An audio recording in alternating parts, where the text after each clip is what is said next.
kiss for each page.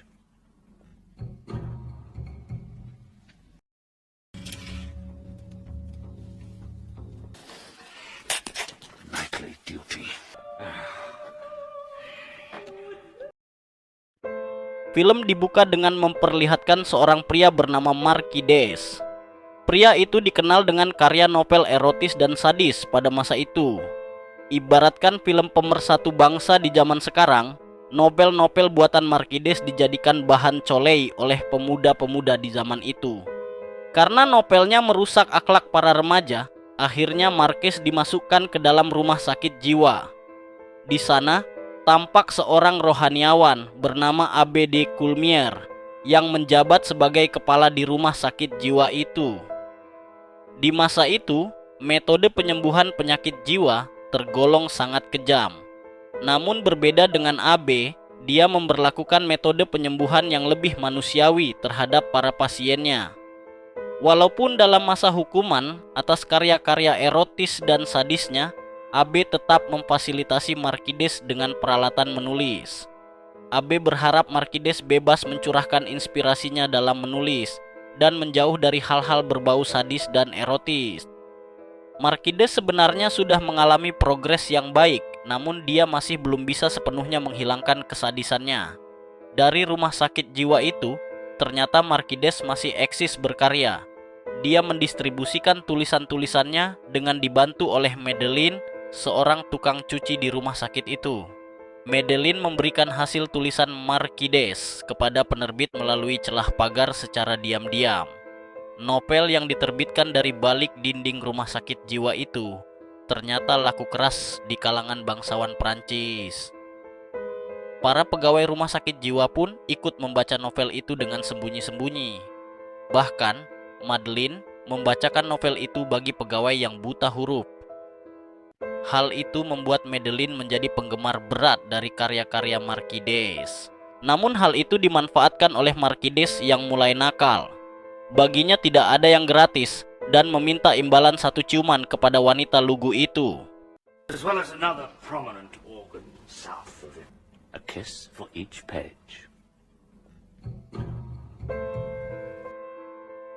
Akhirnya, novel yang baru saja rilis itu tersebar sampai ke istana Kekaisaran Napoleon. Setelah mengetahui novel karya Markides itu tidak disensor sama sekali, Napoleon murka dan dia memerintahkan agar Markides segera dihukum mati saja. Tetapi penasihat Napoleon menyarankan agar Markides diberi kesempatan untuk bertobat. Sang penasehat menyarankan agar Markides diserahkan kepada seorang psikiater terbaik di Prancis yang bernama Dr. Koller. Ringkas cerita, berangkatlah Dr. Koller ke rumah sakit jiwa tempat Markides dirawat. Ketika menemui AB, Dr. Koller langsung memperlihatkan novel vulgar karya Marquez yang sudah beredar luas di Paris. Saat itu, Dr. Koller mengancam akan menutup rumah sakit itu atas kelalaian AB. AB yang sedang mempertaruhkan nama baiknya segera mendatangi Markides dan meminta agar pria itu berhenti menulis novel yang menimbulkan syahwat liar. Namun hal sebaliknya malah ditunjukkan oleh Markides.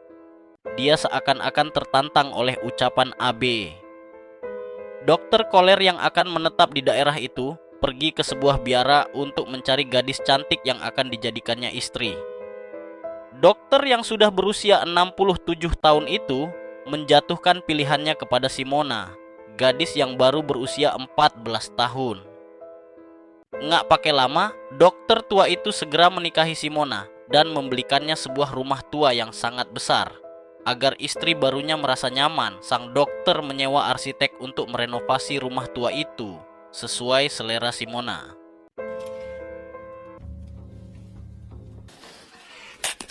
Nightly duty. Kabar pernikahan lintas generasi itu justru menjadi bahan gosip di penjuru Paris hingga sampai ke telinga Markides.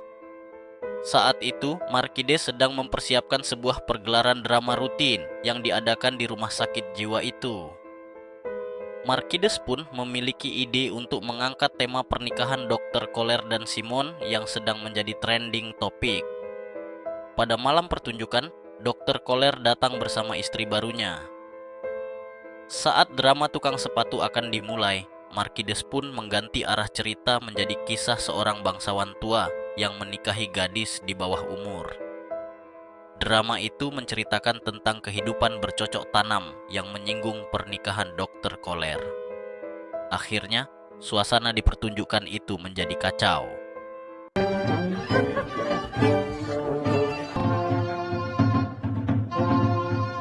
It's just the girl. Di belakang panggung, seorang pasien bernama Bushon yang telah lama sange kepada Madeline mengambil kesempatan untuk melecehkan gadis lugu itu. Beruntungnya, saat itu Madeline mampu melakukan perlawanan. Akibat kekacauan dan rasa tersinggungnya atas tema drama itu, Dr. Koller memberi teguran keras kepada AB. Dia benar-benar merasa dipermalukan oleh Markides. Do more, or I shall be forced to inform the ministry. He shut down our theater. AB pun segera menyita seluruh alat tulis milik Markides, sehingga membuat pria itu menjadi sangat frustrasi. Beberapa hari berlalu, Markides yang frustasi berubah menjadi depresi. Dia meminta alat tulis kepada Madeline, tetapi gadis itu tidak berani untuk memenuhi permintaannya. Ketika mendapat jatah makan malam berupa anggur dan ayam rebus, Markides seketika mendapatkan ide. Dia pun menulis naskah baru pada kain dengan menggunakan tulang ayam dan anggur. Setelah itu, Markides memberikan kain itu kepada Madeline. Madeline sangat antusias dengan kebangkitan penulis idolanya itu. Dia menyalin tulisan itu pada kertas untuk diserahkan kepada penerbit. Kemudian dia membacakannya kepada ibunya yang buta. Parahnya, ibunya ternyata juga menyukai cerita erotis karya Markides.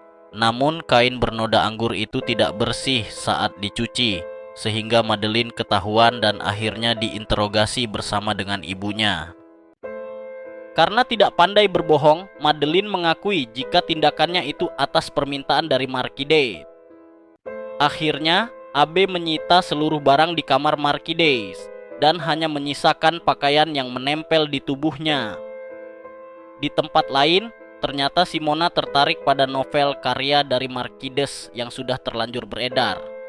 Tanpa sepengetahuan suaminya, Simona diam-diam membaca novel itu. Kembali pada Markides, dia memecahkan kaca dan menulis dengan darah pada bajunya. Madeline menjadi semakin kagum, sehingga dia membukakan pintu kamar Markides. Pria itu pun berlarian di lorong rumah sakit sehingga menimbulkan kekacauan. Akhirnya Markides ditangkap dan terpaksa dikurung dalam keadaan telanjang.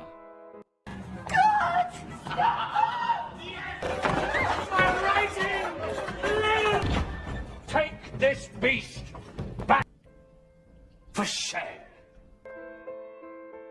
Sementara itu, Madeline yang menjadi penyebab kekacauan itu mendapat hukuman cambuk. AB yang tidak menyukai kekerasan mengorbankan dirinya untuk menggantikan Madeline. Pasca kejadian itu, akhirnya Madeline dipindah tugaskan. Hari-hari berlalu, Simona semakin hanyut dalam novel karya Markides itu. Dia menjadi nekat dan mengajak arsitek yang sedang mengerjakan rumahnya untuk mempraktikkan adegan-adegan di dalam novel tersebut.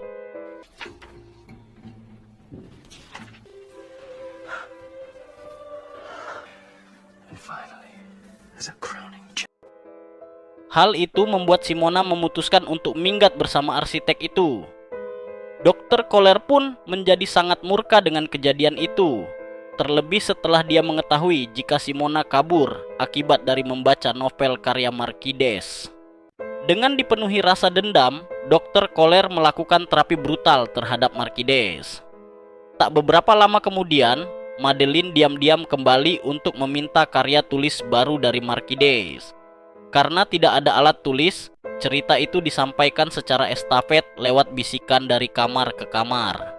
Namun sayangnya, kalimat-kalimat erotis itu membuat mental para pasien sakit jiwa itu terganggu.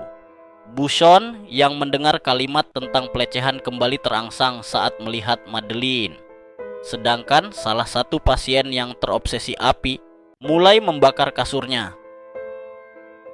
Di dalam kekacauan itu, Buchon terinspirasi pada kalimat di adegan terakhir, yaitu lidahnya dicabut. Buchon akhirnya mempraktikkan adegan terakhir tersebut kepada Madeleine. Dokter Koller yang mendengar teriakan Madeleine justru membiarkannya. Abe pun masuk ke dalam ruangan itu dan menyaksikan jasad Madeleine yang sudah terbujur kaku.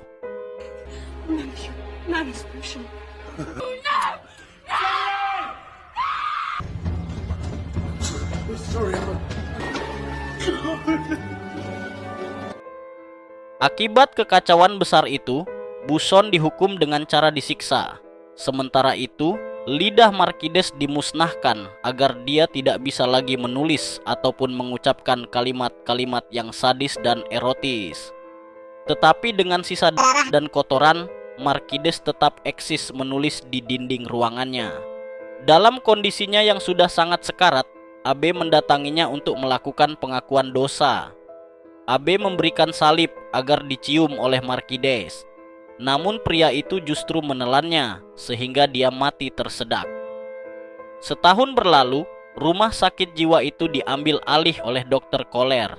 Ternyata Dr. Koller sekarang justru menerbitkan buku-buku Markides secara resmi atas izin dari Raja Napoleon.